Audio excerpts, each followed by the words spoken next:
Hello বন্ধুরা, তোমরা অনেকেই আছো এই ফ্রি ফায়ার গেমটা খেলো। তো তোমাদের মনে একটা প্রশ্ন জাগতে পারে, সেটা হচ্ছে ভিপিএস, যে এই জিনিসটা আবার কি। তাহলে চলো তোমাদেরকে একটা গল্প বলি, আশা করি তোমরা বুঝে যাবা পুরোটা। একটা ছেলের হাতে ছিল সাধারণ শুধু একটা ফোন, আর মনে ছিল একটা বড় স্বপ্ন।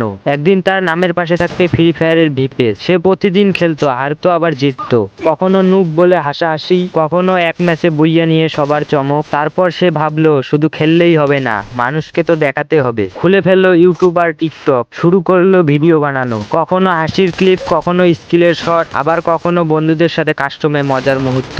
লাইক কম আসে, ভিউ কম আসে, তবুও সে থামে না, কারণ সে জানে ভিপিএস পায় ধৈর্য দিয়ে, শর্টকাট দিয়ে না। দিন যায়, মাস যায়, ধীরে ধীরে সাবস্ক্রাইবার বাড়ে, মানুষ চিনতে শুরু করলো তার নাম। একদিন হঠাৎ নোটিফিকেশনে, congratulation, you are now a verify free fire creator. সেই ছোট ছেলেটার চোখে জল চলে আসে, কারণ ভিপিএস শুধু একটা তার ব্যাস না, এটা তার রাত জাগা হার মানা, তার স্বপ্নের বিশ্বাস টাকার পুরস্কার। সেদিন সে বলেছিল ভিপিএস মানে প্রো প্লেয়ার না, ভিপিএস মানে আমি কখনো হাল ছাড়িনি। তো সবাইকে ধন্যবাদ। ভিডিওটা ভালো লাগলে চ্যানেলটা একটু সাবস্ক্রাইব করে দিও প্লিজ প্লিজ।